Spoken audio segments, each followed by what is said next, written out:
कुछ लोगों को जैसे आदत होती है दिखा के सारे काम करने की, दिखा के कुछ भी काम किया या चर्च के लिए ऐसा दिखाना कि मैं एहसान कर रहा हूँ। बाय गॉड्स ग्रेस आप लोग अच्छे हैं, मैं आपको नहीं बोल रहा हूँ, पर आपको एग्जाम्पल्स शेयर करना मेरा फर्ज बनता है, कहीं आप वहाँ पहुँच ना जाएं। हम बहुत अच्छी कलीसियाँ हैं प्रभु की दया से, उसके अनुग्रह से। एक बार प्रभु की तारीफ करो इसके लिए कि परमेश्वर ने हमें अच्छे दिल वाले, प्रभु ने हमें मन दिया बोने का, सेवा करने का, उसके लिए बोझ रखने का। हालेलुया। क्योंकि वही इच्छा और सामर्थ देता है। उसने हमें इच्छा दी सेवा करने की, वो सामर्थ भी देता है, और बोने की भी ग्रेस वही देता है। मैं आपको वचन में बताऊंगा, ये वचन आपको बहुत गहराई में लेके जाएगा। आज आपको ऐसा नहीं लगा कि आप आए और दान करके चले गए। नो नो नो, आपको समझना है वो क्या है। बेशक आप बोते हैं, मैं आपको बोने के लिए नहीं बोल रहा हूं, मैं आपको बोल रहा हूं कि जो आप बोते हैं उसे समझो कि वो क्या है। अगर गलती है तो उसे करेक्ट करो, या जो नया बंदा बोए तो उसे बताओ कैसे बोना है। एक बंदा, मैं आपको एक एग्जाम्पल शेयर करता हूं, जो जैसे जो लोग दिखाते हैं। ये हमारे गांव की एग्जाम्पल है, पास वाले गांव की। एक बच्चे ने, जब हम छोटे थे तो हम आम खाते थे, तो उसमें जो गिटक बच जाती थी, जो बीज, हमें वो बोने की आदत होती थी। वो कभी भी बड़ा नहीं होता था, कभी भी उन्होंने जहाँ मज खा जाती सी, जहाँ सुक जाता सी बेचारा। पर की होता सी, पर क्या होता था कि वो बोने की एक आदत होती थी बच्चों की, कि हम बोते हैं, हम देखते हैं। इसी तरह से एक बच्चे ने क्या किया, अपने घर के पीछे, ये ट्रू स्टोरी, अपने घर के पीछे वो आम खाया और गिटक बो दी, जाके वो बीज बो दिया। और वो देख रहा है, एक दिन उगा नहीं, दूसरे दिन गया तभी भी नहीं उगा। वो वेट कर रहा है, उगा क्यों नहीं यार। तो उसे एक बंदे ने पूछा, दूसरे ने पूछा तू किधर, हर रोज किधर कोठे के पीछे जाना। वो कहता, मैं यार देखता हूँ, मैंने बोया था वो उगा ही नहीं। वो बोला, ऐसे थोड़ी उगेगा यार, तुझे उसे निकाल के हर रोज हवा लगानी पड़ेगी, फिर बोना पड़ेगा, फिर वो उगेगा। तो वो उसने ऐसा करना शुरू कर दिया। वो गया, एक दिन निकाला, हवा लगाई, फिर बोया, नहीं उगा, फिर बोया, नहीं उगा। दूसरे बंदे ने पूछा, यार तू किधर जाना है। मैं हवा लगाने चल रहा यार। किस चीज को हवा लगाता है। वो बोला, मैंने ऐसे बीज बोया था। ओ यार, कहता इदा थोड़ी उगना है। तो कईयां नूं हवा लगाने की आदत होती है, जिद्दां आपां कहने कि हवा नहीं लगानी, हमें अपने बीज को, हमें उसे सीक्रेटली बो के रखना है। तो वो बच्चे की तरह कई बार हवा लगाने की आदत होती है। वो कहता, नहीं मैं हवा लगाने चल रहा कि हवा लगाए थे बीज उगेगा। तो हवा लगा के बोया गया बीज कभी भी नहीं उगेगा। हमें जो सीक्रेटली बोएंगे, जो वचन जैसा हमें कहता है, हमें वैसा ही बोना है, हमें वैसा ही इंस्ट्रक्शंस को फॉलो करना है। नहीं तो वचन कहता है हमें कुछ भी ना मिलेगा। फिर हम देखेंगे कि हमारा बोया किधर गया। ऐसा नहीं कि परमेश्वर कुछ भी नहीं देगा, पर जो एक बेस्ट प्रभु आपको देना चाहता है।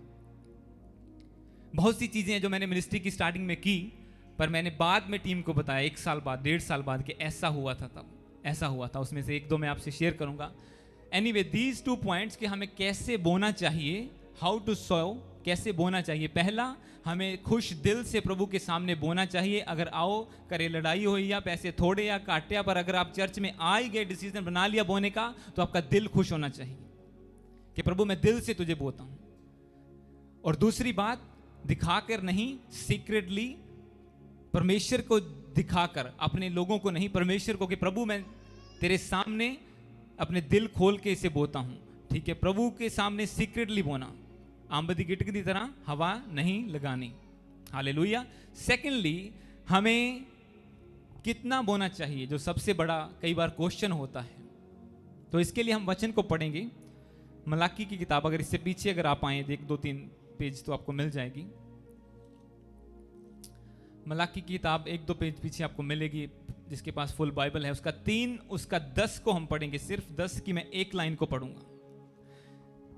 सबको पता है, पर फिर भी मैं आपको एक चीज अच्छी तरह से बताना चाहता हूं। मलाकी उसका 3 चैप्टर, उसका 10 वर्ष को मैं पढ़ूंगा। मलाकी 3 की 10, इसमें लिखा है, सारे दशमांश भंडार में ले आओ कि मेरे भवन में भोजन वस्तु रहे।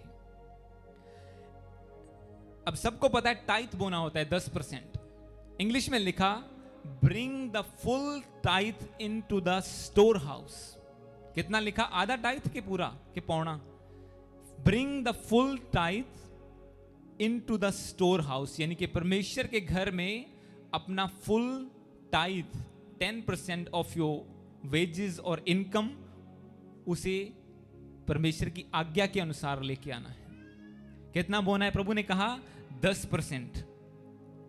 अब बहुत से लोगों को इससे प्रॉब्लम होती है कि परमेश्वर को पैसे की जरूरत है। बहुत से लोगों को होता है कि हम कितना बोएं और क्यों बोएं। क्यों वाला मैं अगला पॉइंट रखूंगा। इसमें है कि कितना हमें बोना चाहिए।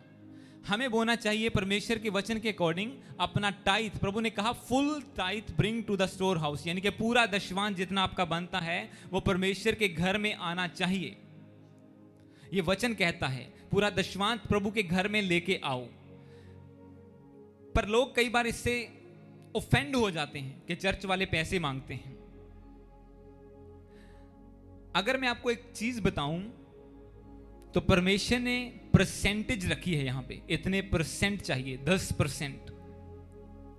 उक्का पुक्का नहीं कि इतने $1 रख लिए, इतना हो गया, इतने ज्यादा इतने कम, जो भी है। पर प्रभु ने कहा कि अपनी जो टाइथ है, अपना 10% है, उसे अपने मेरे घर में लेके आओ। रीजन उसका मैं आपको आगे बताऊंगा। पर अगर अब मैं एक बात करूं तो क्या होता है, एक वचन को हम पढ़ेंगे इसके साथ ताकि मैं आपको अच्छे समझा सकूं। Book of Luke chapter 6 verse 38, इससे आगे अगर आप जाएं तो इसी नए नियम में लूक का उसका 6 का 38।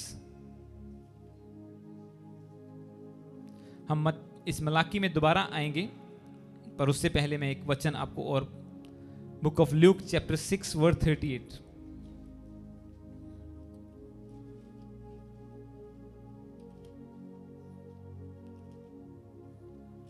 का 38।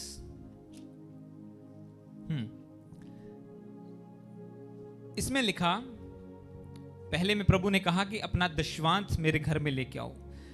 इसमें लिखा 6 की 38 में, बुक ऑफ ल्यूक, लूका दी किताब होता 6 का 38, दिया करो तो तुम्हें भी दिया जाएगा, लोग पूरा नाप दबा दबा कर और हिला हिला कर उभरता हुआ तुम्हारी गोद में डालेंगे, क्योंकि जिस नाप से तुम नापते हो उसी से तुम्हारे लिए भी नापा जाएगा।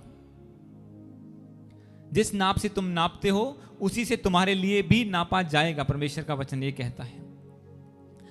क्योंकि लोग सोचते हैं कि हम थोड़ा बो दें तो क्या हो जाएगा, जरूरी टाइथ देना, क्योंकि जब थोड़े पैसे होते हैं तब टाइथ बोना ठीक लगता है, पर जब वो हजारों में पहुंच जाता है तब थोड़ी सी दिक्कत आने लग जाती है। फिर बंदे गुनाह करने लग जाते हैं। वो अपनी बढ़ोतरी नहीं देखते कि हमारा भी तो इतना बढ़ गया है, पर टाइथ बढ़ा हुआ देखते हैं।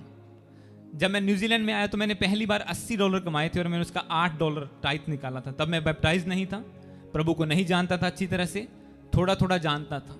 एक पास्टर से मेरी मुलाकात हुई थी तो मैंने 80 में से $8 टाइथ निकाला था। पर उसके बाद जैसे मेरी इनकम बढ़ती गई वो टाइथ कभी भी कम नहीं हुआ, वो हमेशा उसके पैरेलली चला है। 10% मतलब 10%, चाहे वो पहले $8 था, चाहे जितना भी मर्जी हो आज, पर वो उसके पैरेलल चला है। क्योंकि परमेश्वर का वचन कहता है जिस नाप से तुम, आप कम बो सकते हैं, कोई आपको रोकेगा नहीं। आप ज्यादा बो सकते हैं, आपकी इच्छा है। आप नहीं भी बो सकते हैं, आपकी इच्छा है। पर वचन ये कहता है कि जिस नाप से तुम नापोगे उसी से तुम्हारे लिए नापा जाएगा। और वचन ये कहता है कि लोग उभरता हुआ तुम्हारी गोद में डालेंगे, क्योंकि जिस नाप से तुम नापते हो, मतलब कि तुम्हें उसका रिवॉर्ड भी मिलेगा। अगर तुम बो दोगे तो उसका तुम्हें नुकसान नहीं होगा। परमेश्वर ने कहा लोग, तुम्हें फेवर मिलेगा, चारों तरफ से तुम्हें फेवर मिलेगा, वो पूरा हो जाएगा। मैंने बहुत बार देखा अपनी जिंदगी में, ज्यादा बो, क्योंकि वचन कहता है जिसने ज्यादा बोया उसके पास भी कोई कमी ना हुई, जिसने नहीं बोया उसका भी कोई बड़ा ढेर नहीं लग गया। वो पैरेलल कर देता है परमेश्वर एंड में सब कुछ। जिसने ज्यादा बो दिया, प्रभु कहता है उसके पास भी कुछ घटी नहीं हुई, जिसने नहीं बोया उसके पास भी कुछ ज्यादा बड़े ढेर नहीं लगे। आपको ध्यान से सुनना, मैं रियल वर्ड के ऊपर आ रहा हूं, मैं रियल पॉइंट के ऊपर आ रहा हूं। इसके बाद जो अगला पॉइंट हमारा होगा, इसमें मैं आपको एक एग्जांपल शेयर करता हूं। दो दोस्त थे बचपन से। जब वो बड़े हुए तो एक अमीर बंदा था, काफी अच्छी फैमिली से, उसने अपना ग्रोसरी स्टोर बनाया। उसने अपना ग्रोसरी स्टोर बनाकर अच्छी सब कुछ रख लिया, जैसे वो पुराने टाइम में वो वेट होते हैं, वट्टे जिन्हों पंजाबी च कहने आप, 1 किलो 2 किलो 3 किलो वाले, उसने वो रखे। उसका ग्रोसरी स्टोर अच्छा चलने वाला बन गया, चलने लगा उसका। और उसका एक दोस्त था, वो गरीब घर का था, वो कह सकते हैं गाय भैंस रखने वाले थे। और वो क्या करता था, वो अपनी मक्खन बेचता था, वो दूध बेचता था, उससे मक्खन निकाल के बेचा करता था।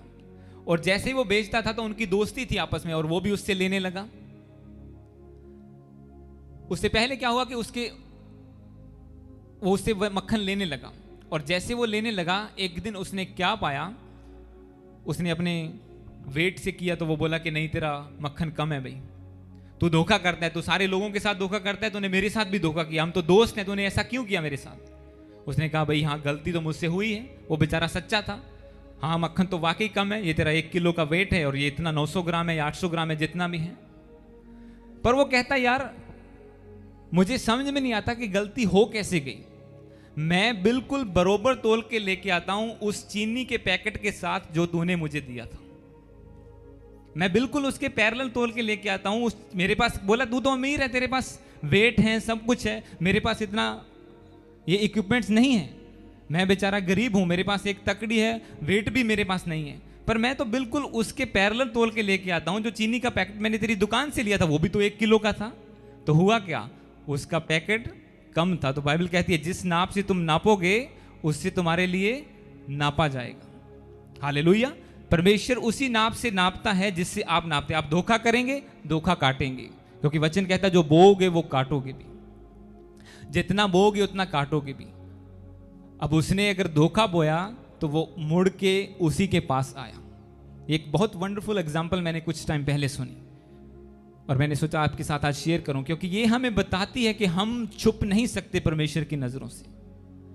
क्योंकि बोना सिर्फ एक, हम टाइथ की बात नहीं करते, हम अपनी लाइफ को बोते हैं, हम अपनी चीजों को बोते हैं, अपने टाइम को बोते हैं, अपने एफर्ट्स को, अपनी बुद्धि जो हम बाहर जाके बिजनेस कर सकते हैं, कुछ भी कर सकते हैं, पर उसे हम परमेश्वर के कामों के लिए इस्तेमाल कर सकते हैं। ये हमारा सीड सोइंग है।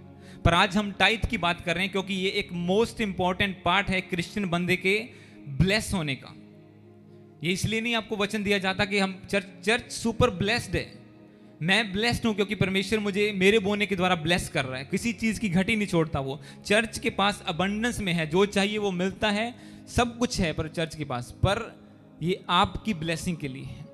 हालेलुया। ताकि परमेश्वर आप जैसा बोएं, आप जान सकें कि हम अगर बोते हैं भी, हम परमेश्वर के घर में बीजों को बोते हैं तो कैसे बोने चाहिए, वो किस दिल से लेके आने चाहिए, उसका सीक्रेट क्या है उसे लेने का। ऐसा भी हो बोए भी और वेस्ट भी हो जाए, क्योंकि वचन कहता है दिखा के बोगे उन्हें कुछ प्रतिफल नहीं मिलेगा, खुश दिल से ना बोगे कुछ प्राप्त ना करोगे। जैसा बोगे वैसा तुम्हारे साथ होगा, जिस नाप से तुम नापोगे वैसा तुम्हारे साथ उसी नाप से नापा जाएगा। हालेलुया। तो परमेश्वर ने कहा full tithe bring to the house of the Lord. अपना पूर्ण, ये हर एक का पर्सनल डिसीजन होता है, कोई किसी को फोर्स नहीं कर सकता, पर परमेश्वर का वचन कहता है कि अपना पूरा टाइथ। अब सबसे जो मोस्ट इंपॉर्टेंट चीज मैं आपको बताने जा रहा हूं, तीसरा पॉइंट जो हमारा है, हमें क्यों बोना चाहिए। अच्छा, हमने सुन लिया कैसे बोना चाहिए, कितना बोना चाहिए। अब जो 99% बंदों का क्वेश्चन रहता है कि हम क्यों चर्च को पैसा दें, हम क्यों परमेश्वर के घर में लेके आए, हमें क्या जरूरत है, हम अपने पैसे से, अपनी मेहनत से कमाते हैं, हम खुद जॉब करते हैं, हम टूट टूट के मरते हैं हफ्ता, हम क्यों दें चर्च को पैसा। तो इसका जवाब आज आपको मैं वचन से दूंगा। हम जाएंगे फिर मलाकी की किताब, इससे पीछे अगर आप आओ, उसी चैप्टर 3 का 9 से लेके अब 12 तक हम पढ़ेंगे। वो वचन भी इसके बीच में आएगा जो आपने पहले पढ़ा, मलाकी उसका 3, उसका 9 से लेके 12 तक।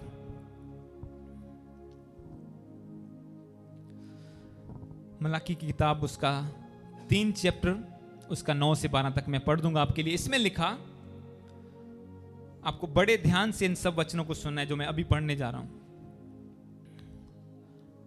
9 में लिखा, तुम पर भारी शाप पड़ा है, तुम मुझे लूटते हो, वरन सारी जाति ऐसा करती है। सारे दशमांत भंडार में ले आओ कि मेरे भवन में भोजन वस्तु रहे। और सेनाओं का यहोवा यह कहता है कि ऐसा करके मुझे परखो कि मैं आकाश के झरोखे तुम्हारे लिए खोलकर तुम्हारे ऊपर अपरंपार आशीष की वर्षा करता हूं कि नहीं। मैं तुम्हारे लिए नाश करने वालों को घुड़कूंगा और कि वे तुम्हारी भूमि की उपज नष्ट ना करेगा, और तुम्हारी दाखलताओं के फल कच्चे ना गिरेंगे। सेनाओं के यहोवा का यही वचन है, तब सारी जातियां तुमको धन्य कहेंगी, क्योंकि तुम्हारा देश मनोहर देश होगा। सेनाओं के यहोवा का यही वचन है। हालेलुया। 9 को मैं इंग्लिश में पढ़ूंगा। इसमें लिखा, you are cursed with a curse, for you are robbing me the whole nation of you. तो पहला परमेश्वर क्या कहता है, क्यों बोना चाहिए? प्रभु ने कहा अगर ऐसा नहीं करते, you are robbing me, you are under curse. ये ऑटोमेटिकली हो जाता है। बहुत से लोगों के साथ ऐसा होता है। बहुत से लोग ऐसे होते हैं जो बहुत कमाते हैं। मैं थोड़े दिन पहले एक टेस्टिमनी को सुन रहा था खामड़ा चर्च से, आपने भी शायद देखी होगी, कि एक बच्चा पैदा होते हुए उसके फेफड़े नहीं बने और उसके नाक से सांस नहीं आता था। अलग पाइप लगाई गई, यहां से पाइप डाल के उसको सांस आता था, और वो उसे क्लीन करना पड़ता था। उसकी माँ अंदर उसके कुछ डाल के ऐसे क्लीन करती थी। डॉक्टर ने कुछ लगा दिया ऐसा टेम्परेरी ब्रीदिंग के लिए। अब कितना टाइम चलेगा वो कहते 10 महीने हम रहे और 30-35 लाख उनका खर्चा आ गया उसके ऊपर। 30-35 लाख रुपया एक मिडिल क्लास बंदे के लिए इतना पैसा लगाना ये इजी बात नहीं है। जैसे चर्च में आए, अनॉइंटिंग ऑयल से प्रेयर हुई, वो बच्चा हील था और टेस्टिमनी के लिए वो स्टेज पे खड़े थे। परमेश्वर कहता है मैं उस कर्ज को ब्रेक करूंगा जो तुम्हारे पैसे को खाता है। आप कमा सकते हैं, आप नहीं बोल सकते हैं, it's completely up to you, आपके ऊपर डिपेंड करता है। ये आपका डिसीजन है। प्रभु कहते, उसने तो कहा कि जो जैसा ठाने वैसा ही बोए, पर उसने साथ में कहा कि पूरे दशमांत फुल टाइथ मेरे घर में लेके आओ, मेरे भवन में लेके आओ, ताकि मैं तुम्हारे ऊपर से उस कर्ज को ब्रेक करूं जो तुम्हारी गलतियों की वजह से आता है। क्योंकि वचन कहता है कि जब हम धरती पर जन्म लेते हैं, बहुत से कर्सेस, जनरेशनल कर्सेस, बहुत सी प्रॉब्लम, बहुत से टूणे जादू इधर उधर किए गए होते हैं, वो सब एक बंदे को घेर लेते हैं। पर परमेश्वर के जब सीक्रेट को वो जान लेता है, ये एक सीक्रेट है आगे बढ़ने का। आज यहाँ पे हम बहुत से ब्लेस्ड लोग बैठे हुए हैं। ये ब्लेसिंग को हम अच्छी तरह से हमने जांचा, परखा और रिसीव किया है। इसीलिए मैं आपको बता रहा हूं, क्योंकि परमेश्वर कहता है कि मैं उस कर्ज को ब्रेक करूंगा जो तुम्हारे पैसे के ऊपर है। वो बीमारी का हो सकता है, वो दुष्ट लोग लाखों करोड़ों रुपए लगा देते हैं हॉस्पिटल में, पर प्रॉब्लम दुष्ट आत्मा की होती है और उसे कोई हल नहीं कर सकता, उसे कोई हल नहीं कर सकता। लोग सेंटर्स में दाखिल करवा देते हैं, नशे वालों को इधर उधर इतने पैसे लगा देते हैं, इतना पैसा उजड़ गया, सब कुछ हो गया, पर वो फ्री नहीं हो पाते। क्यों? जो शैतान का राज्य है उसे यीशु मसीह उखाड़ सकता है। जो दुष्ट आत्मा है उसे पवित्र आत्मा ही निकाल सकता है और कोई नहीं निकाल सकता उसे। और परमेश्वर के साथ बोने के द्वारा आप जुड़ते हैं और उस चीज को रिसीव करते हैं जो परमेश्वर, फिर वो दुष्ट आत्मा आपके ऊपर अटैक नहीं करेगी, आपका फाइनेंस फिर वो नहीं खाएगी। क्योंकि प्रभु ने कहा, अगले वचन को जब हम पढ़ते हैं, इसमें लिखा 11 में, मैं तुम्हारे लिए नाश करने वाले को ऐसा घुड़कूंगा कि वह तुम्हारी भूमि की उपज नष्ट ना करेगा, वह तुम्हारी दाखलताओं के फल कच्चे ना गिरेंगे। सेनाओं के यहोवा का यही वचन है। तुम्हारी भूमि की उपज, तुम्हारी सैलरी, तुम्हारी इनकम, तुम्हारे बिजनेस की इनकम, वो वेस्ट नहीं होगी जब आप बोएंगे तो। ये वचन कहता है, और ये परमेश्वर का वचन है। वो कहता है यहोवा का यही वचन है। जब तुम टाइट बोगे, वो कहता है जो तुम्हारा पैसा हॉस्पिटल में वेस्ट होना है, जो किसी वकील ने लेके जाना है। मेरी खुद की टेस्टिमनी है, मैंने आपको बताया कितनी बार कि मेरी वाइफ के वीजे के लिए मैंने अपनी सारी कमाई लगा दी और वो वीजा नहीं लगा, और एक प्रेयर ने वो वीजा लगा दिया, एक प्रार्थना ने। क्योंकि जब आप बोने के द्वारा वफादार होते हैं, परमेश्वर आपके लिए रास्ता खोल देता है कि जहां वो पैसा, वो लीकेज हो रही है, वो बंद हो, तुम्हारे लिए रास्ता खोले। वो कहता है कि मैं तेरे खाने वाले को घुड़कूंगा, जो तेरा पैसा खाता है, वो बीमारी, वो सिकनेस, वो तांत्रिक, वो वकील, कोई भी हो सकता है।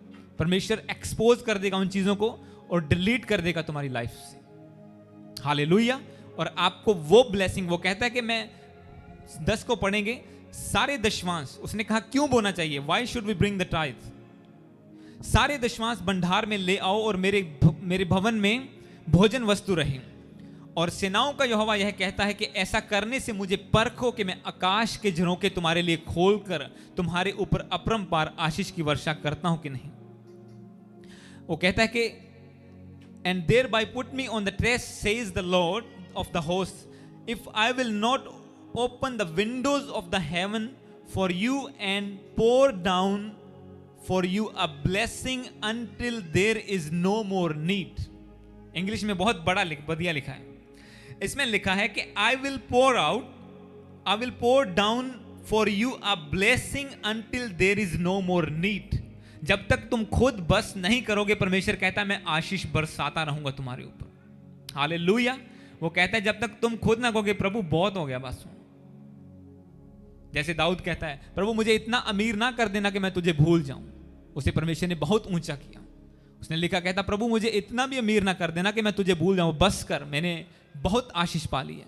इसी तरह से प्रभु कहता है जो भी बंदा बोएगा, जो टाइथ और ऑफरिंग को उसके घर में लेके आएगा, वो कहता है कि देखो कि मैं तुम्हारे लिए आकाश खोल के I will pour down the blessing until there is no more need. जब तक तुम्हारी जरूरतें पूरी होकर ओवरफ्लो नहीं हो जाती, वो कहता है मैं बरसाता ही रहूंगा।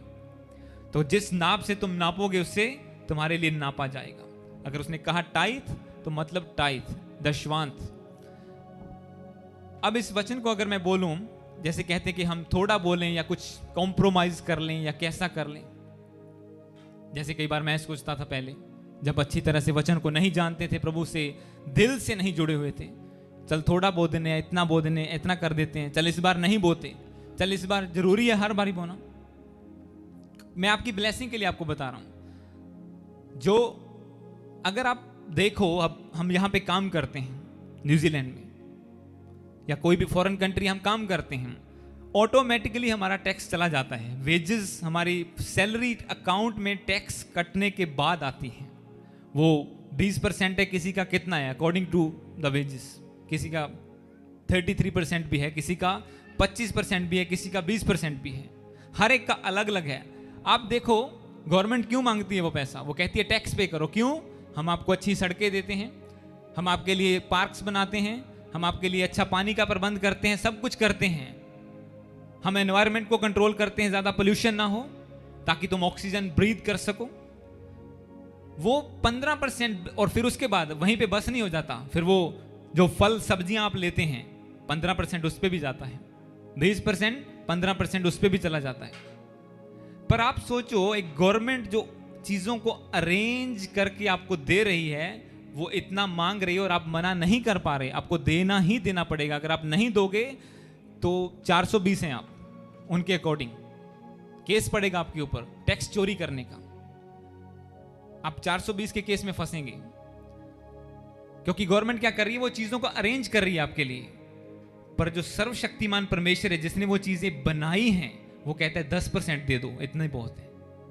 वो 10% मांगता है, वो कहता है 15 नहीं, और मैं बढ़ाऊंगा नहीं। जैसे वो तुम्हारी सैलरी बढ़ती है, यहाँ पे टैक्स बढ़ता है। बहुत से लोगों ऐसे हैं जिनकी 1 लाख टच कर जाती है, वो 33% तक उनका चला जाता है। एनुअल इनकम अगर उतनी है, या बिजनेस है तो उतना चला जाता है। तो परमेश्वर कहता है कि मैं इसे बढ़ाऊंगा नहीं, सिर्फ दशवांश लेके आओ। तुम जितनी ब्लेसिंग मिलती है रखो उसे, जस्ट टाइथ मेरे घर में लेके आओ। जिसने सब कुछ बनाया वो दशवांश कह रहा है, और हम मना कर रहे हैं। और जो लोग उसकी बनाई हुई चीजों को धो के आपको दे रहे हैं, वो कहते हैं 15% दे दो और 20% से दे दो, और कोई मना नहीं कर रहा। कोई भी मना नहीं करता। करके देख लो, अगले ने चाक के बाहर मारना, चलो जितने नहीं टैक्स भरना उतने चले जाओ, फिर जंगल में रह लो फिर। हालेलुया। परमेश्वर कहता है कि मैं उससे ज्यादा ब्लेसिंग दूंगा, इतनी दूंगा कि जब तक तुम कहो कि I don't need any more Lord, मैं उतनी दूंगा, मैं उससे भी ज्यादा दूंगा। पर इस वाचा को पूरा करो, ताकि मेरे और चर्च में क्यों चाहिए? चर्च में अरेंजमेंट्स, ये कैमरा फ्री नहीं आया, ये स्पीकर्स, ये कुछ भी। और हमारी ब्लेसिंग ये है कि इस चर्च का किसी भी टीम मेंबर के ऊपर, किसी पास्टर की सैलरी कोई खर्चा नहीं है, 1 सेंट खर्चा नहीं है। सिर्फ जो भी है 100% परमेश्वर के घर के लिए, उसके कामों के लिए इस्तेमाल होता है। हालेलुया। ये हमारी ब्लेसिंग है इसमें। तो क्यों ना हम बोएं, जब सिर्फ वो 100% प्रभु के कामों के लिए इस्तेमाल हो रहा है। और परमेश्वर, और मैंने आपको जो चीज बताई है अभी, कि हम गवर्नमेंट को मना नहीं कर सकते, पर हम प्रभु को मना कर देते हैं, और फिर बाद में वो पंगों में, चक्रों में पड़ जाते हैं। फिर घूम घुमा के बंदा वहां आता है कि चलो यार वचन कहता था बो के देख लिए। वो कहता देखो एक बार टेस्ट करो। प्रभु ने ये नहीं कहा, वो उसने कहा टेस्ट मी। जब आप 10 को पढ़ते हैं, इसमें लिखा सारे दशवांश मेरे भंडार मेरे भवन में लेके आओ। सेनाओं का यहोवा यह कहता कि ऐसा करके मुझे परखो।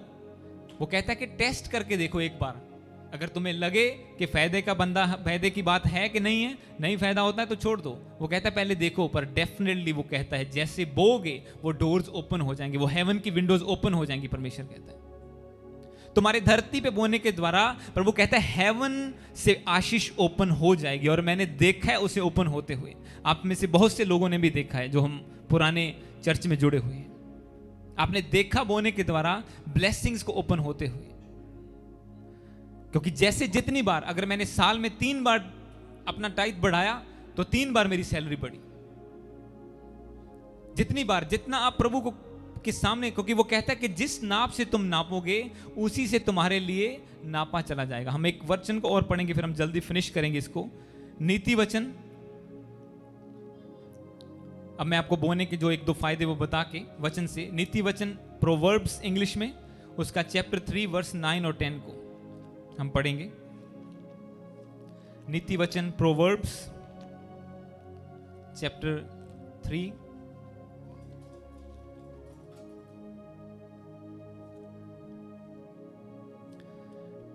कहो ਤਾਂ ਪੰਜਾਬੀ ਦੇ ਵਿੱਚ ਉਹਦਾ 3 ਚੈਪਟਰ ਉਹਦਾ 9 और 10 ਨੂੰ ਅਸੀਂ ਪੜਾਂਗੇ।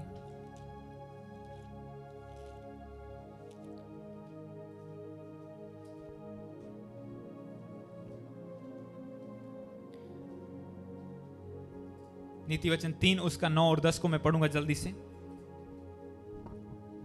इसमें लिखा, 9 में लिखा, अपनी संपत्ति के द्वारा और अपनी भूमि की सारी पहली उपज दे देकर यहोवा की प्रतिष्ठा करना, यानी कि परमेश्वर की महिमा करना। इस प्रकार से तेरे खत्ते भरे पूरे रहेंगे और तेरे रसकुंडों में नया दाख मधु उमड़ता रहेगा। इंग्लिश में लिखा, honour the Lord with your wealth and with the first fruit of all your produce. जो भी कुछ तू कमाए, जो उगाए, उसका पहला फल परमेश्वर के सामने रखना। Then your barns will be filled with the plenty and your vats will be bursting with the wine. यानी कि ओवरफ्लो परमेश्वर कहता है, जब तुम पहला फल परमेश्वर को दोगे, जब सैलरी आए या इनकम आए या पहला फल कोई भी तुम्हारा प्रोड्यूस का, जब उसका फर्स्ट फ्रूट आप परमेश्वर को, प्रभु को दोगे, तो प्रभु कहता है कि तेरे खत्ते भरे पूरे रहेंगे, तेरे रसकुंडों में नया दाख मधु उमड़ता रहेगा। मतलब ओवरफ्लो ब्लेसिंग मैं तुझे दूंगा। तेरे बार्न्स यानी कि तेरा घर में, रसोई भंडार में किसी चीज की घटी, दाख मधु यानी कि खाना पीना सब कुछ, घर में किसी चीज की खाने की घटी ना होगी। तेरे खत्ते भरे पूरे रहेंगे, तेरा बिजनेस, तेरी जॉब, तेरा सब कुछ फलवंत होएगा, ऊपर ही ऊपर जाएगा। हालेलुया। तुझे किसी बात की घटी ना होगी। वो कहता है कि जब तू अपनी संपत्ति के द्वारा परमेश्वर का ऑनर करेगा, honour the Lord with your wealth, जब तो अपनी संपत्ति, क्योंकि बाइबल में अलग अलग चीजों का अलग अलग सीक्रेट है। अगर आपने ऐसी बॉन्डेजेस को ब्रेक करना है तो आपके लिए फास्टिंग है। जैसे मैंने आपको अलग अलग चीजें बताई। प्रार्थना उन रास्तों को खोलती है जो आपके ताकत से नहीं खुल सकते, उन बंदों के दिमाग बदल देती है, फेवर लेके आती है। फास्टिंग उन चीजों को ब्रेक करती है। पर बोना, बिजनेस, आपके जो फाइनेंस है उसके लिए कोई भी और सीक्रेट नहीं है। फाइनेंस में बढ़ने का एक ही सीक्रेट है बाइबल का, और वो बोना है। ये मिनिस्ट्री शुरू से 100% बोती है। ये जितना भी होता था सब इंडिया में मिनिस्ट्री में बोया जाता था, सब पूरा 100%। और जब यहाँ पे कोई चीज लेनी होती थी, हम यहाँ पे अलग इकट्ठा करते थे। जितना टाइथ ऑफरिंग होता था मंथ का, सारा चलो स्पिरिचुअल फादर की चर्च में, चलो वहां सपोर्ट करो, वहां जितना भी हो गया। पर जैसे कोई चीज जरूरत होती थी, हम अलग से कंट्रीब्यूट करते थे कि यहां लेने के लिए हम इस्तेमाल नहीं करेंगे। बाद में चलो अब हमारा काम बढ़ गया, सेवा बढ़ रही है, प्रभु के काम बढ़ रहे हैं, हम रेंट पे करते हैं। पर परमेश्वर ने देखो कमी नहीं होने दी। हमने 2 साल फ्री में हॉल यूज किया, जिसका रेंट 30,000 पर एनम था, 12 लाख रुपया, 1 लाख एक महीने का, और उतना ही हमारा बोना था। परमेश्वर ने उतना फ्री करके रखा वहां से। वो लेवल करके रखेगा आपको। वो कहता है कि जिस नाप से नापोगे तुम्हारे लिए नापा जाएगा। हालेलुया। अब परमेश्वर कहता है तुम स्टैंड हो, तुम्हें बढ़ना है, तुम्हें बोना है और करना है। एक वचन को और मैं पढ़ूंगा आपके लिए ताकि आप और भी अच्छे तरीके से इस चीज को समझ पाएं। इसी का बोने की ब्लेसिंग के द्वारा, जो पहला क्या परमेश्वर ने कहा, जो हमने पढ़ा कि हमें क्यों बोना चाहिए, मतलब कि परमेश्वर कहता पूरा टाइट लेके आओ ताकि मैं तुम्हें वो उतनी ब्लेसिंग दे सकूं जो तुम्हारे लिए बहुत हो, अबंडेंस हो। दूसरा, तुम्हारा रसोई भंडार, तो हमारा बिजनेस सब कुछ फलवंत होगा। अब एक पहला राजा उसकी 17 चैप्टर को खोलेंगे। पहला राजा फर्स्ट किंग्स चैप्टर 17 उसका वर्स 12 से लेके 16 तक, ये लास्ट वचन को हम पढ़ेंगे और फिर फिनिश करेंगे।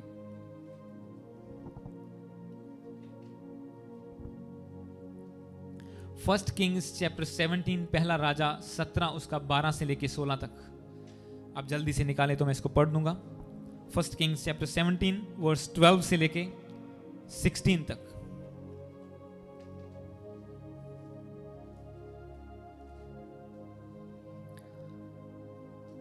इसमें लिखा, उसने कहा, तेरे परमेश्वर यहोवा के जीवन की शपथ, मेरे पास एक भी रोटी नहीं, केवल घड़े में मुट्ठी भर मैदा और कुप्पी में थोड़ा सा तेल है। और मैं 2 एक लकड़ी बीन कर लिए जाती हूं कि अपने और अपने बेटे के लिए उसे पकाऊं, हम उसे खाएं और फिर मर जाएं। एलिया ने उससे कहा, मत डर, जाकर अपनी बात के अनुसार कर, परंतु पहले मेरे लिए एक छोटी सी रोटी बनाकर मेरे पास ले आ, फिर उसके बाद अपने और अपने बेटे के लिए बनाना, क्योंकि इज़राइल का परमेश्वर यहोवा यूं कहता है कि जब तक यहोवा भूमि पर मेंह ना बरसाएगा, तब तक ना तो तेरे उस घड़े से मैदा समाप्त होगा, ना उस कुप्पी से तेल घटेगा। तब वह चली गई और एलिया के वचन के अनुसार किया। तब से वह और स्त्री और उसका घराना बहुत दिन तक खाते रहे, यहोवा के उस वचन के अनुसार जो एलिया के द्वारा कहा था। ना तो उस घड़े का मैदा समाप्त हुआ और ना उस कुप्पे का तेल घटा। तो यहां पर एक औरत ने क्या किया? जैसे मैंने आपको पहले वचन बताया कि जिस नाप से तुम नापोगे तुम्हारे लिए नापा जाएगा।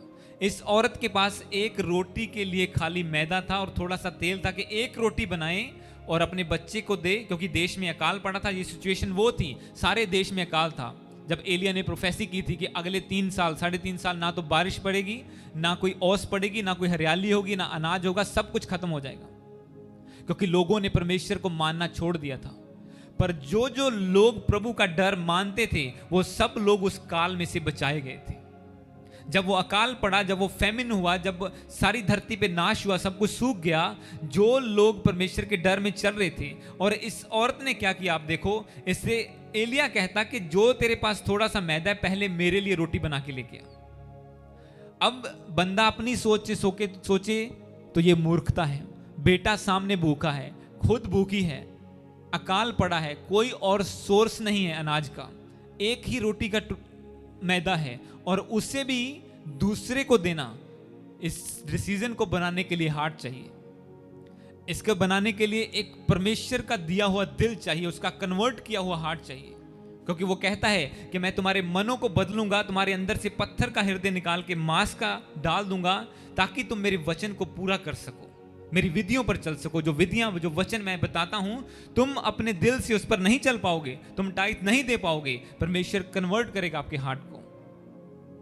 और इसी तरह से जब वो एलिया ने उसे वचन बोले, उसने डिसीजन बनाया, उसने कहा ठीक है, मरना तो वैसे भी है, परमेश्वर की आज्ञा मानकर ही मर जाते हैं। उसने एक रोटी का जो मैदा था और जो तेल था, उसकी रोटी बना के परमेश्वर के दास को दी, सबमिट किया अपने आप को, जो था समर्पित किया परमेश्वर के सामने। अब वो भी सोच सकती थी, ये बूढ़ा बंदा पता नहीं कहां से आया, क्या कुछ बोल रहा है, नहीं बोल रहा है, पूरा होगा नहीं होगा, कुछ पता नहीं। पर जैसे उसने डिसीजन बनाया, वचन कहता कि उसके घर में अकाल के टाइम में ना तो तेल खत्म हुआ, ना मैदा खत्म हुआ, हर रोज निकालते थे बनाते थे, हर रोज निकालते थे बनाते थे। यहां पे परमेश्वर कहता है, जब तू फर्स्ट फ्रूट लेके, जब तू अपनी भूमि की उपज से, जब तू परमेश्वर को ऑनर करेगा, तो परमेश्वर तेरे घर में अबंडेंस ब्लेसिंग देगा, तेरे घर में तेरे खत्ते भरे पूरे रहेंगे, तेरे रसकुंडों में रस उमड़ता रहेगा।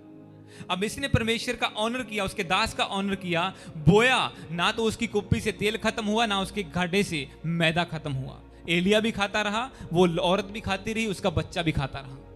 कहां एक रोटी खा के उन्होंने मरने का डिसीजन बना लिया था कि लास्ट रोटी बची है, इसके बाद हमने मर जाना है, पर परमेश्वर ने मरने नहीं दिया और घटी भी नहीं होने दी। ऐसे ही आप एक दूसरी विधवा की स्टोरी को जानते हैं, जिसने परमेश्वर के दास के जीवन में बोया और उसकी कुप्पी में से तेल खत्म नहीं हुआ। और इसी तरह से आप यूसुफ की स्टोरी जब आप पढ़ते हैं, उसमें लिखा कि जो यकूब था, इज़राइल जो यकूब था, अब्राहम, इसहाक और यकूब, जो थर्ड जनरेशन थी अब्राहम की, उसके देश में अकाल पड़ा। पर तब तक यकूब का बेटा यूसुफ मिस्र का प्रधानमंत्री बन चुका था। जब उसके देश में अकाल पड़ा तो यूसुफ जो था वहां पे अनाज था। सारे धरती पर कहीं भी, इसको ध्यान से सुनना, सारी धरती पे कहीं भी अनाज नहीं था अकाल के टाइम में। सिर्फ और सिर्फ यूसुफ के पास और मिस्र में अनाज था। आपको पता है उसका सीक्रेट क्या था? परमेश्वर ने विजन दिया राजा को और उसने उस पर ऊपर वर्क किया। उसने कहा कि आने वाले 7 साल अकाल पड़ेगा, पर अभी हमारे पास टाइम है। अगर हम सारी जनता से 5% लें और उसे स्टोर कर लें तो आने वाले 7 साल हमारी आसानी से निकल जाएंगे। 5% उन्होंने बोया सब लोगों ने, और आने वाले 7 साल उनके पास अनाज की कोई घटी नहीं थी, बल्कि वो दूसरों को बेच रहे थे। और जब उनके पास अनाज था, अब मैं आपको एक और चीज बताता हूं, तो याकूब ने क्या कहा, उसने अपने 10 बेटों को इकट्ठा किया और उसने क्या कहा, उसने कहा जाओ मिस्र देश में अनाज है वहां से लेके आओ। उसे नहीं पता था कि उसी का बेटा प्रधानमंत्री है। उसने कहा जाओ और वहां से लेके आओ, पर उनको भेजने के साथ याकूब ने क्या किया, उसने कहा हमारे देश में से अच्छी अच्छी चीजें जो बची हैं, जो दाखें हैं, जो बादाम हैं, जो चीजें हैं, जो ड्राई फ्रूट्स हैं, उसे भरो और उसके सामने लेके जाओ। मतलब खाली हाथ नहीं जाना। कोई गारंटी नहीं थी वहां से अनाज मिलेगा कि नहीं मिलेगा, राजा देगा कि नहीं देगा, पर जो अपने पास था उससे भी गधे पर लाद कर उसने अपने बेटों को भेज दिया कि जाओ इसे लेके जाओ। और जब वो गए, उन्होंने उस चीज को बोया तो और पैसे दिए अनाज खरीदने के लिए, पर जब वो वापस आए उनके पास अन्न भी था और उनके पैसे भी उनके पास थे वापस, क्योंकि यूसुफ ने उनके ऊपर दया दिखाई। वचन में लिखा उसने पैसे ले लिए, पैसे लेके अनाज भी दे दिया, बाद में उसके पैसे भी उन्हीं के बॉक्सेस में या कह सकते गधे की काठी पर रख दिए, उसमें छिपा दिए कि इनके पैसे भी लौटा दो, इनको अनाज भी दे दो। ऐसा परमेश्वर करता है आपके साथ। जब आप बोते हैं, एक्स्ट्रा ऑर्डिनरी कुछ करते हैं, जब आपको लगे कि मेरे पास कुछ भी नहीं है, जब आप उस सिचुएशन में बोते हैं, तो परमेश्वर वो काम आपकी जिंदगी में करता है जो आप सोच भी नहीं सकते। इस मिनिस्ट्री का मैं आपको बताया कि सीक्रेट बोने के द्वारा हम खड़े हुए, बाय ग्रेस, और बोना जो परमेश्वर ने हमें ग्रेस दी बोने की, उसके द्वारा हम खड़े हुए। बहुत देर पहले शैतान की योजनाएं थी नाश करने की, गिराने की, तोड़ने की, सब कुछ करने की, पर वो कामयाब नहीं हुई, क्योंकि हमारा बोना हमें बचा के रखता था। जब मुझे लगता था कि सब कुछ खत्म हुआ, तो मैंने अपनी जिंदगी में ऐसा डिसीजन बनाया कि मैं सबसे बड़ा बीज बोऊंगा। और मेरे पास पैसे नहीं थे। मैंने इंडिया जाना था सितंबर 2019 में, 2019 में जब हम इंडिया जाना था, तो हमें कुछ पता नहीं था क्या करना है। हम पवित्र आत्मा की अगुवाई से चल रहे थे उस टाइम, कि जैसा प्रभु का आत्मा लीड करता है हम वैसा करेंगे। हम सरेंडर कर चुके थे, ग्रुप नहीं, सब कुछ गड़बड़ियां चल रही थी, इधर उधर सब कुछ हो गया था प्रभु की सेवा करने के बावजूद भी। क्योंकि परमेश्वर जब आपको बनाता है तो वो आपको चारों दिशाओं से बनाना चाहता है। मैं आपको बताना चाहता हूं, वो आपकी प्रार्थनाओं को सुनता है, आपकी फास्टिंग को देखता है, पर वो नहीं चाहता कि आप बोने में भी पीछे रहें, ताकि कल आपको वो चारों तरफ से ब्लेस देखे। हमने जाना था और मेरे मन में आया कि एक बड़ा बीज लेके जाना पड़ेगा, ऐसे नहीं जा सकते। परमेश्वर के दास को पहली बार मिलना है, हमारे स्पिरिचुअल फादर पास्टर अमृत संधू को पहली बार मिलना है, हम ऐसे नहीं जा सकते, बड़ा बीज चाहिए। पैसे नहीं थे उतने, क्योंकि घर लिया था रिसेंटली, भाई की शादी की, सब कुछ किया और घर ले लिया था आके, कोई सेविंग नहीं थी। और मेरे पास एक गाड़ी थी जिसे मैं बहुत प्यार से रखता था, जिसे कहते हैं चंगी तरह तो के पॉलिश करके, और मैंने उसको बहुत मेहनत से लिया था। पहले मैंने शुरू किया कि छोटी गाड़ी, उसे बेची, बड़ी बड़ी बड़ी, हर साल मैं चेंज करता था। तो अच्छी कीमत की मैंने एक गाड़ी ली और मैंने सोचा अब मैं बीज कैसे बोऊं, मेरे पास कोई पैसे भी नहीं थे। तो एकदम से मेरे माइंड में आया, पवित्र आत्मा ने डाला होगा कि अपनी गाड़ी को बेच और इसे बो दे। और जितने मैंने अपनी वाइफ को बोला कि ऐसे ऐसे प्रभु का आत्मा लीड करे, बोली ठीक है। और वो मैंने गाड़ी बेची, जितने उसके पैसे थे, जितने हज़ारों डॉलर थे, सारे कन्वर्ट किए, वहाँ लेके गया और बो दिए मैंने। और उसके बाद मेरे पास घर आके गाड़ी लेने के लिए पैसे नहीं थे। ऐसा नहीं कि मैंने एक साइड में रख के गया था, चलो 20,000 साइड में पड़े हैं, आके नई गाड़ी ले लेंगे। नो नो नो, मैंने आके किसी की गाड़ी मांगी, कुछ दिन काम चलाया, फिर किसी तरीके से थोड़े थोड़े पैसे कमाए, इनकम इकट्ठी की, और फिर मैंने अपनी गाड़ी ली। छोटे से फिर शुरू किया। आप सोचो, बड़ी गाड़ी पर मैं 4 सालों में पहुंचता था, 5 सालों में। पहले छोटी ली, उसे बेचा, दूसरी थोड़ा फायदा लेके बड़ी पैसे डाल के एक अच्छी, और आज परमेश्वर ने उससे अच्छी गाड़ी भी दी है, अच्छा फाइनेंस भी दिया है। जिस मिनिस्ट्री के लिए बोया था वो भी ब्लेस्ड है यीशु मसीह के नाम में। हालेलुया। जिसके लिए बोया था परमेश्वर ने उसे भी ब्लेस दी और गाड़ी भी उससे अच्छी दी है, वही हुंडई अगले मॉडल की। परमेश्वर आपको जिस नाप से आप नापोगे उससे नापेगा। वो झूठा नहीं है, वो सच्चा है, वो ट्रू गॉड है। उसका वचन कभी भी टले बिना, वो कहता है जमीन आसमान टल जाएंगे, मेरा वचन नहीं टलेगा। वो कहता है परखो तो सही कि मैं आशीष की बारिश करता हूं कि नहीं करता हूं, और वो करेगा आपके ऊपर। तो आज के बाद जब आपने बोना है, अगर आप बोल रहे हैं ऑलरेडी, आपको समझ के बोना है। कोई भी सिचुएशन क्यों ना हो, आपको बोना है, आपको दिल से बोना है। दिल नहीं मानता, मत बो, डोंट वरी। जब तक सेटिस्फैक्शन नहीं होती वचन के द्वारा, बोने के द्वारा, मत बो। पर जैसे आपने बोने का डिसीजन लिया, आपको दिल खोल के प्रभु के सामने बोना है, खुश दिल से बोना है, सीक्रेटली बोना है। सेकेंडली, थर्डली, जिस नाप से तुम नापोगे, जितना तुम्हें ज्यादा बोगे, क्योंकि हमने वचन पढ़ा भी कि जो जितना बोता है उससे उतना ही, जो थोड़ा बोएगा थोड़ा काटेगा, जो ज्यादा बोएगा ज्यादा काटेगा। आपके ऊपर डिपेंड करता है कंप्लीटली, वचन को पूरा करना है, नहीं करना है, कितना करना है। क्योंकि देखो, परमेश्वर को जरूरत नहीं है, प्रभु आपकी ब्लेसिंग के लिए बोलता है। अगर मैं ब्लेस्ड हूं, मेरे साथ वाले कुछ और लोग भी ब्लेस्ड हैं, जो सुपर ब्लेस्ड हैं बोने के द्वारा, वो जानते हैं बोने का सीक्रेट, तो इसका मतलब परमेश्वर का वचन आपकी जिंदगी में भी पूरा हो सकता है बोने के द्वारा। क्योंकि मैं नहीं चाहता ये चर्च किसी भी चीज में पीछे रहे। जैसे परमेश्वर ने मुझे नहीं रहने दिया किसी चीज में पीछे, क्योंकि हमारी प्रार्थनाएं पूरी थी, फास्टिंग पूरी थी, सेवा कर रहे थे, प्रभु के लिए वर्शिप करते थे, घर खोला था, प्रेयर ग्रुप चलता था। पर परमेश्वर चाहता था कुछ बड़ा डिसीजन, बड़ा बो, ताकि जब तुम बड़ा काम करना चाहो तो मैं अपना हाथ ना रोकूं, मैं हाथ खोल के तुम्हें आशीष दूं।